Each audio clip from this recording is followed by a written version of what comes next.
En la clase de hoy veremos los métodos más usuales de representación de conocimiento, que son las reglas, los marcos y las redes semánticas. En primer lugar, veremos las reglas. Las reglas constituyen la forma quizá más difundida de representar el conocimiento en los sistemas basados en conocimiento. Tanto es así que los sistemas basados en conocimiento o también los sistemas expertos, ambos basados o construidos con reglas para representar el conocimiento, reciben el nombre de sistemas de producción. Estos sistemas de producción o sistemas expertos basados en reglas tienen los tres elementos fundamentales que veíamos para esta técnica de inteligencia artificial, para decir la base de conocimientos, el motor de inferencias y la memoria de hechos con las cuales realizan los razonamientos o inferencias. Las reglas que básicamente están concatenando aserciones con acciones o nuevas aserciones, como ya veremos, que son justamente las que reciben el nombre de reglas de producción. El mecanismo de inferencia, que está implementado en el motor de inferencias, se encarga de analizar la correspondencia entre los patrones que se encuentran en la memoria de hechos y los que disparan las reglas, que son los antecedentes. Esta resolución de conflictos que hay que efectuar cada vez que queremos cuestionar a la base de conocimiento para obtener nuevo conocimiento, obtener una respuesta, se puede hacer con distintos algoritmos, como ya veremos, como el algoritmo de Rete o el algoritmo de Markov. Y una vez que se produce la correspondencia de patrones, la solución de conflictos, hay que ejecutar los consecuentes de las reglas.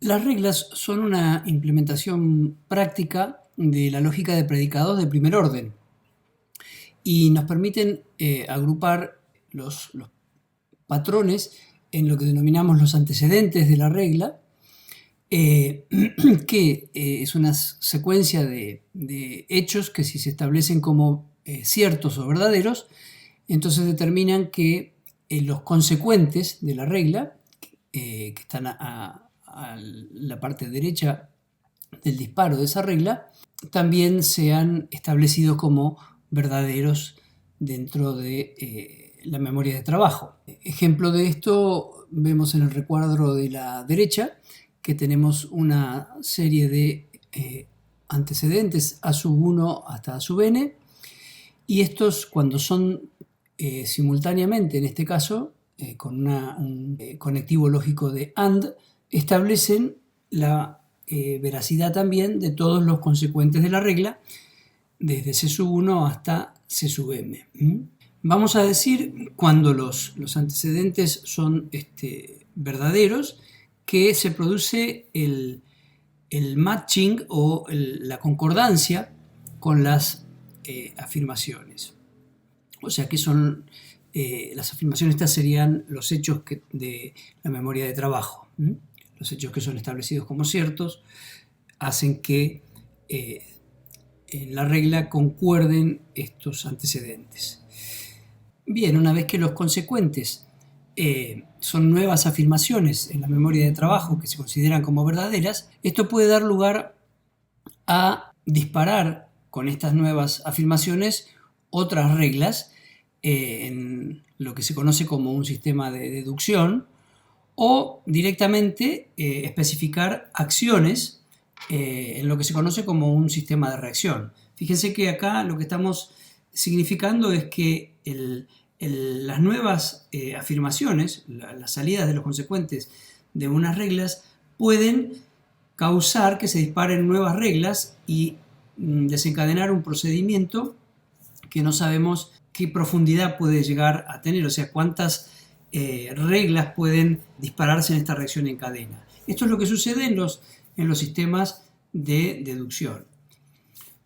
Sin embargo, en los sistemas de reacción o sistemas reactivos, lo que sucede es que los antecedentes concuerdan, se produce el apareamiento o el matching con las afirmaciones, se dispara la regla y los consecuentes, en lugar de poder disparar nuevas reglas, directamente provocan una acción.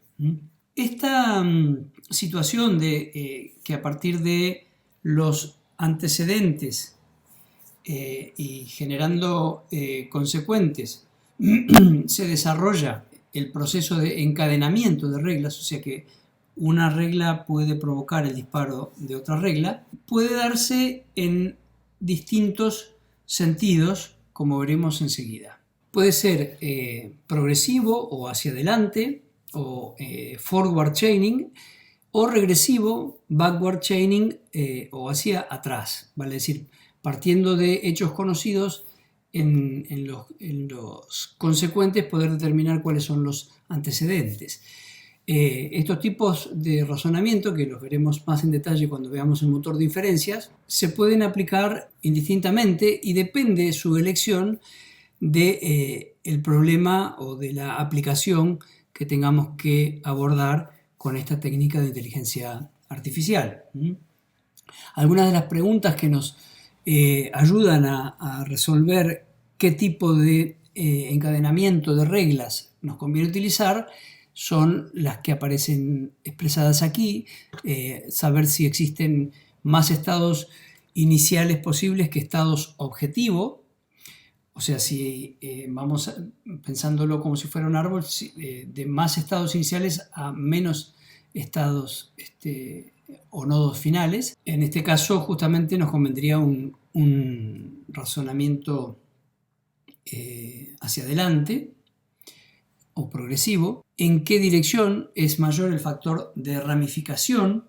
¿Cómo nos conviene en ese caso representar el conocimiento? Y lo que conviene es siempre ir moviendo nuestro encadenamiento en el razonamiento en la dirección de menor ramificación. También otra pregunta que hay que hacerse es si queremos que nuestro sistema dé explicaciones que sean inteligibles para el ser humano. Entonces ahí tendremos que elegir la manera de razonar el problema que tiene el humano, ¿no es cierto? El que va a utilizar nuestro sistema basado en conocimiento. Esto es típico de los sistemas de diagnóstico, por ejemplo, en el cual lo que se observa son los efectos o las salidas de estas reglas, que si nosotros representamos una relación causal con una regla, lo que vamos a tener son los observables o los síntomas, y lo que queremos averiguar son las causas que serían parte de los antecedentes de las reglas. En ese caso tendríamos que utilizar un razonamiento regresivo o hacia atrás. ¿Qué evento es el que desata el razonamiento? Si lo que va a hacer que las reglas se vayan encadenando son nuevos hechos, esto sería conveniente hacer un razonamiento hacia adelante. Si lo que desata el razonamiento es buscar la respuesta a una pregunta, como sucede en el caso del diagnóstico, lo más natural es hacer razonamiento hacia atrás. De todos modos, uno siempre puede expresar con un motor de inferencia hacia adelante o hacia atrás, puede expresar cualquiera de los dos problemas sin mayor complicación. Y en muchos casos reales puede ser necesario también combinar ambos tipos de encadenamiento de reglas. Vamos a suponer en este sencillo ejemplo que tenemos una regla que está representando una pieza de conocimiento acerca de las jirafas. Entonces tenemos algunos antecedentes, por ejemplo, si tiene pelo podemos determinar que es un mamífero, esto sería una regla. A la vez, si es un mamífero y es rumiante, podemos determinar que es ungulado. Y otra regla sería que si es ungulado, si tiene patas largas, si tiene color rojizo, si tiene cuello largo y si tiene manchas oscuras, entonces es una jirafa. Cuando todos los patrones o antecedentes de la regla se satisfacen, o sea que son verdaderos, recuerden que esto representa lógica de predicados, decimos que la regla se acciona. Y cuando la regla se acciona, se establece una nueva afirmación en la memoria de trabajo o una acción, si directamente ya vamos a profundizar esto cuando veamos, por ejemplo, los sistemas de control con lógica difusa, que es una aplicación muy específica de esto, lo único que reemplazando la lógica de predicados de primer orden de la representación en reglas por lógica difusa. Decimos entonces que cuando la regla se acciona, se puede establecer una nueva afirmación y esta situación, este proceso se conoce como el del disparo de la regla. En un sistema de deducción, como decíamos, en el que una regla puede provocar el disparo de otra regla, todas se pueden disparar. En el caso muy sencillito de la jirafa, en el que teníamos 3 reglas, vemos que el disparo de una provoca el disparo de la otra, o sea, el disparo de la primera determina que se trata de un mamífero, el disparo de la segunda que se trata de un ungulado y el disparo de la tercera que se trata de una jirafa. En cambio, en los sistemas de reacción, solo una sola se puede disparar y en ese caso habrá que buscar algún método para resolver los conflictos, o sea, cuál es la que se va a disparar, cuál es la que conviene más que se dispare. Si nosotros pensáramos en términos de sistemas dinámicos, fíjense que un sistema de deducción puede ser equiparable a un sistema autorregresivo, porque la salida puede provocar nuevos disparos y así sucesivamente hasta llegar a una situación de equilibrio.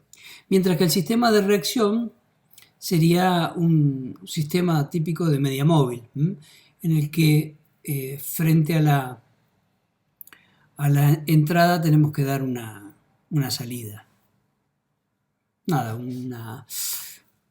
un detour que se me ocurrió hacer por esa otra dominio de los sistemas dinámicos. En esta resolución de conflictos, el ordenamiento para ver cuál es la regla que se dispara se puede hacer por prioridades definidas directamente en cada regla.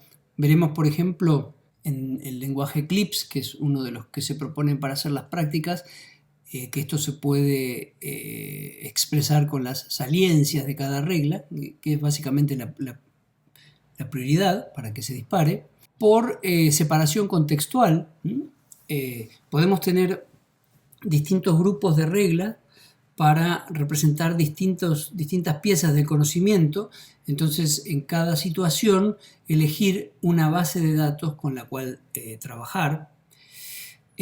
También el conflicto se puede resolver por especificidad, o sea, las que tienen mayor cantidad de detalles son las que se disparan primero. La mayor cantidad de detalles quiere decir la mayor cantidad de antecedentes que se están satisfaciendo, hace que daría la impresión de que es la que es más específica en la situación que se está dando a partir de los datos frescos que tenemos en la memoria de trabajo. Y otra posibilidad es respecto de la novedad, o sea, aquellas que no se han disparado en mucho tiempo y ahora tienen datos que hacen que se activen y se puedan disparar esas reglas, por lo que sería la novedad. Un sistema que tiene el conocimiento almacenado en forma de reglas puede ser, desde el punto de vista informático, representado en forma de grafos ordenados. O sea, si bien la interfase, nosotros cuando programamos reglas, internamente el sistema lo que hará es acomodar esas reglas en forma de grafos ordenados. Entonces, para poder cuestionar, para poder hacer una inferencia con esta base de reglas, dentro de ese grafo ordenado habrá diferentes técnicas de búsqueda, por ejemplo, en profundidad, tratar de llegar a un nodo final, o en anchura, o aplicando ciertas heurísticas, que justamente es la gran potencia que tienen los sistemas expertos, que son capaces de almacenar lo que se denomina como metaconocimiento, que es todo aquello sobre un dominio que la mente humana es capaz de desarrollar o de adquirir a partir de la experiencia para resolver un determinado problema. El método este de representación en base a reglas tiene muchas ventajas respecto a otros, como por ejemplo la modularidad atómica. ¿A qué nos referimos con esto? Justamente lo que mencionamos previamente de la separación contextual.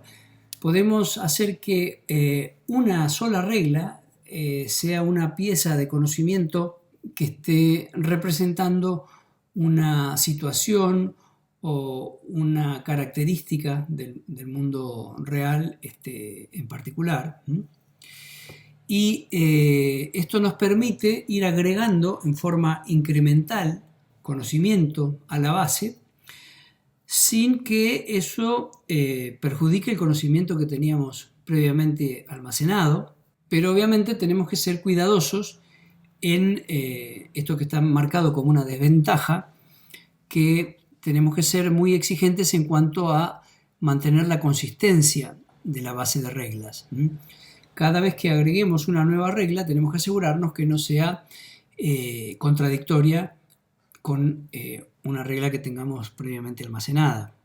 O sea, no puede nuestra base de conocimiento frente a los mismos hechos activar antecedentes que puedan concluir al mismo tiempo A y no A.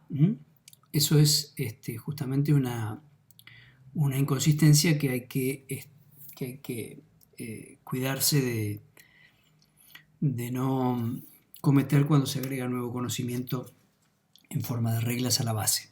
Otra desventaja que suele atribuírseles a las reglas es que no hay una estructura global. O sea, es imposible pretender encontrar un diagrama de flujo, por ejemplo, en este tipo de programación con reglas. O sea, nosotros programamos piezas de conocimiento y a priori no sabemos cuál de ellas es la que se va a disparar. O es como si pudiéramos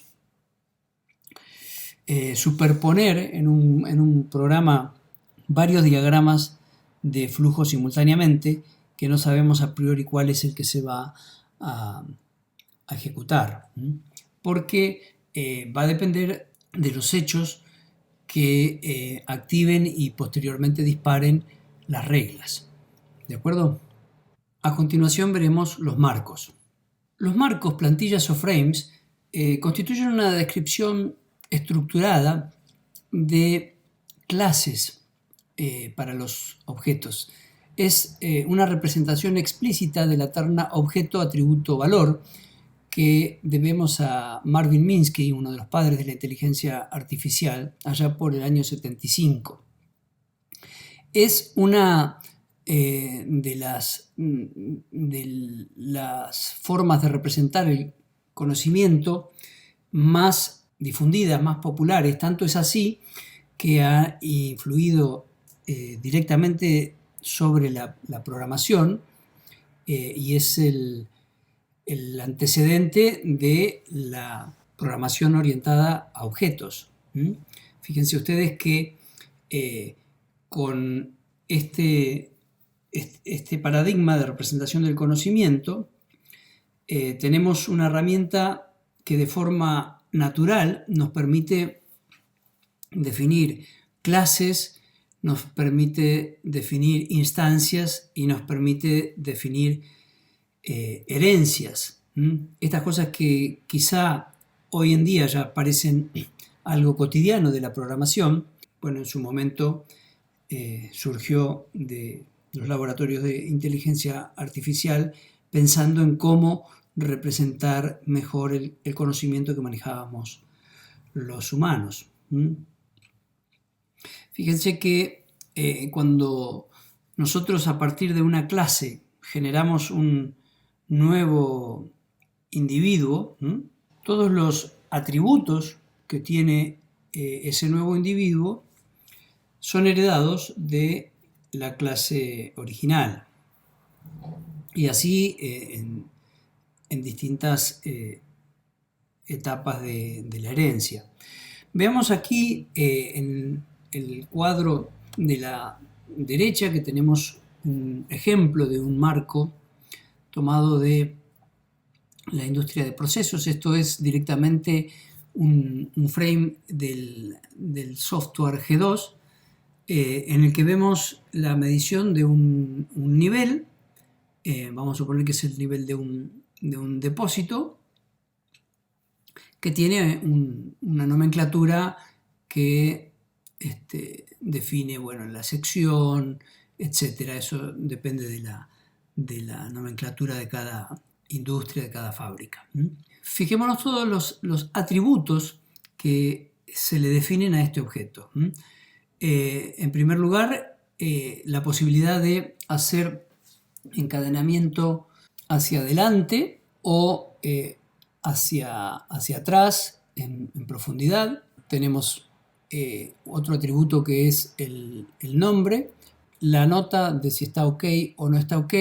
Eso depende de un chequeo de consistencia que se hace también y que luego veremos más adelante. El tipo de dato que va a manejar, que en este caso es de tipo flotante, si tiene algún valor inicial o no, cuál es el último valor medido. Fíjense que tiene ahí un número, 55,218, que expiró en una determinada fecha y a una determinada hora. Es un poco viejo el ejemplo, esto lo saqué de la programación de mi tesis doctoral. Pero esto es muy importante, el tema del periodo de validez de este dato. Para realizar inferencias uno necesita partir de datos que considere ciertos. Entonces, una manera de mantener la verdad, la veracidad de los hechos en una base es justamente dándoles un periodo de validez. Uno no puede quedarse con la medida de un nivel, por ejemplo, en una fábrica, de una medida que tomó a la mañana y pretender razonar con esa medida a la noche, porque puede estar completamente distinta y no me sirve a mí sacar conclusiones con datos que ya no son más válidos. Hay toda una disciplina que se dedica justamente a hacer el diseño de sistemas de mantenimiento de la verdad en las bases de conocimiento. Bueno, se puede especificar también por cuánto tiempo se le va a guardar el historial de los datos que fueron medidos. Puede tener un intervalo de validez, que será justamente a partir de ese intervalo de validez el que hará que pase de ser un dato válido a dejar de ser válido y tener que calcular, averiguar en un sensor, por ejemplo, un nuevo dato. Podemos disponer de una fórmula en el caso de que fuera una medida indirecta que tenemos que obtener a partir de otros sensores, poder calcular el valor a partir de la fórmula que podemos proveerla directamente en el mismo marco. Fíjense ustedes la potencia que tiene esta manera de representar el conocimiento. Cuántas cosas, cuántos detalles del conocimiento podemos estar guardando en un solo objeto. ¿De dónde va a salir el valor?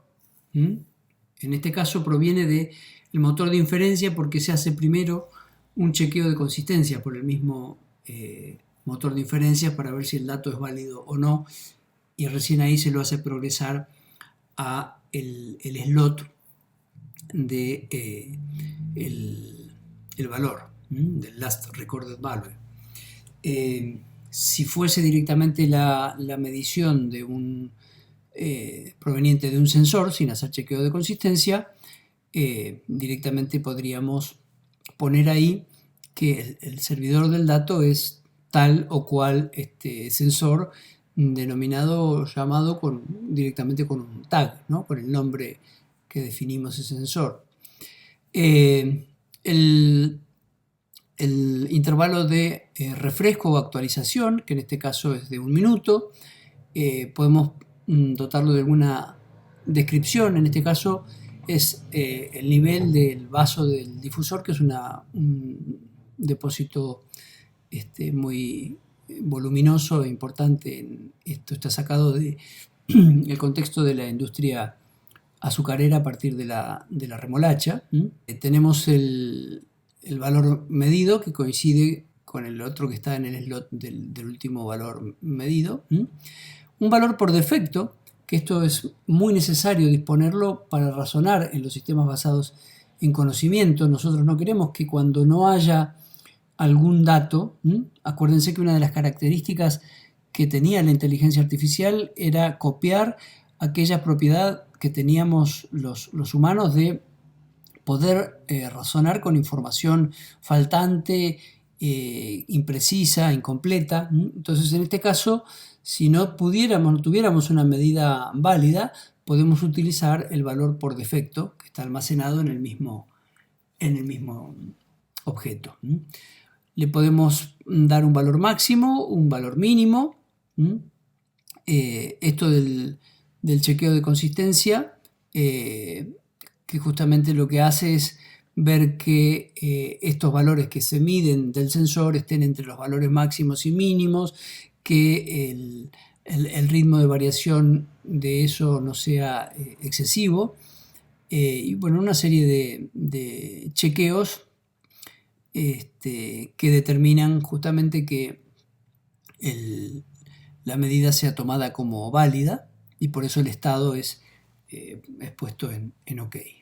Analizando ventajas y desventajas de los marcos, vemos que la herencia se plantea naturalmente en esta representación.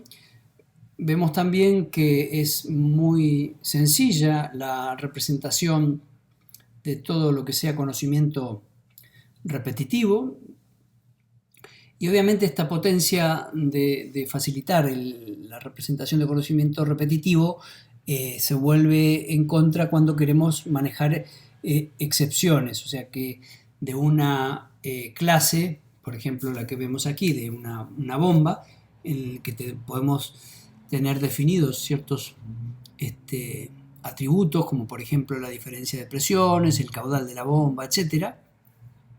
Se hereda naturalmente si definimos una subclase, por ejemplo la de bombas centrífugas. Es una bomba y por lo tanto va a heredar muchos de esos atributos, como por ejemplo la diferencia de presiones, el caudal, pero podemos agregarle algunos atributos específicos a las bombas centrífugas. Acá, por ejemplo, se me ocurrió poner el costo, el fabricante, y dándole mayor especificidad a los atributos de la bomba centrífuga que a los de la bomba en general. Y esta subclase de bomba centrífuga puede instanciarse en objetos que tengamos en, por ejemplo, nuestra fábrica, que sean bombas centrífugas, y ya los etiqueto y les pongo un nombre. Entonces voy a tener que, para cada uno de ellos, completar los valores de todo este listado de atributos que aparece en el marco o la plantilla. Finalmente, para completar este pantallazo de representación de conocimiento, veremos las redes semánticas. Las redes semánticas, de acuerdo a la definición de Killian, allá por 1968, otra de las grandes personalidades de la inteligencia artificial, que tuvo valiosísimos aportes en lo que es la comprensión del lenguaje hablado, del discurso, como se suele decir también, la definió a las redes semánticas como un grafo en el cual cada nodo representa distintos conceptos. Estos nodos, para representar el concepto, justamente están etiquetados, o también pueden representar características específicas. Y estos distintos nodos se encuentran vinculados con flechas que también están etiquetados y también representan algún tipo de vínculo entre estos conceptos. Una evolución más específica de las redes semánticas son los mapas conceptuales. Las redes semánticas surgieron para poder de alguna manera tener representado en un sistema informático el significado de los distintos conceptos, tal y como aparecen o como se cree que aparecen en nuestros procesos cognitivos que recurren a la asociación de conceptos. Se representa en las redes semánticas también información proposicional, o sea, en forma de proposiciones, y están representados matemáticamente como grafos dirigidos etiquetados. Constituyen la base de la comprensión del lenguaje natural y la posibilidad de encapsular este conocimiento en una computadora, ya que permiten el análisis sintáctico y el análisis semántico. Por eso justamente fue una de las aplicaciones iniciales la comprensión del discurso hablado, como les había comentado al principio. Los elementos constitutivos entonces de una red semántica son los nodos, las flechas que están vinculando estos nodos y las etiquetas que describen cuál es ese vínculo. Acá tenemos un sencillo ejemplo en el que tenemos el gran grupo de los mamíferos y vemos que un subconjunto de los mamíferos son las personas, y a su vez dentro del grupo de las personas un subconjunto son empresarios, y dentro de ese grupo de empresarios tenemos los empresarios americanos y los empresarios asiáticos, por ejemplo. Podemos describir a los empresarios americanos como nacidos en América. Podemos tener una instancia de un empresario americano, por ejemplo José, y describir que es un empresario que sabe negociar, que le gusta nadar, por ejemplo, y que a su vez es proveedor del otro empresario asiático llamado Kim. Se ve así que la potencia descriptiva que tiene la red semántica es muy grande.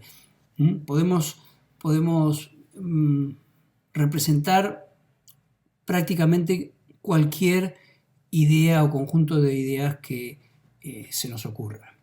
Las redes semánticas pueden tener una estructura tipo lineal, jerárquica o reticular. Y según estudios de Eichenbaum en 2003, el almacenamiento del conocimiento en la memoria humana podría describirse como organizado con una red semántica de este tipo reticular.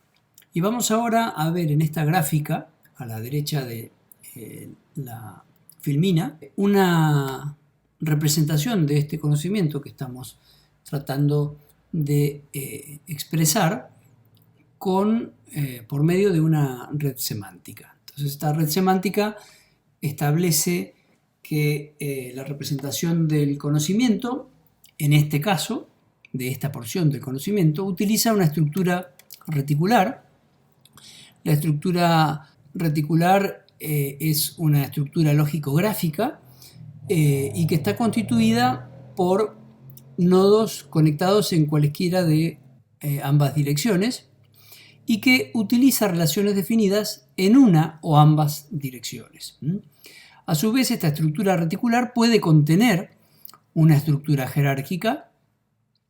La estructura jerárquica está constituida por ramificaciones de un nodo padre hacia los nodos hijos, que justamente establece esta jerarquía.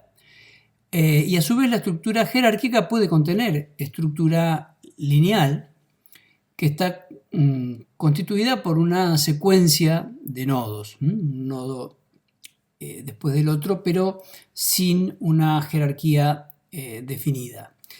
Y ambas, tanto la estructura jerárquica como la estructura lineal, utilizan relaciones unidireccionales o directamente arcos que no están definidos en dirección. O sea, de esta manera hemos utilizado una red semántica para describir estas características de las redes semánticas. En la clase siguiente vamos a analizar el otro elemento constitutivo de los sistemas basados en conocimiento, que es el motor de inferencias.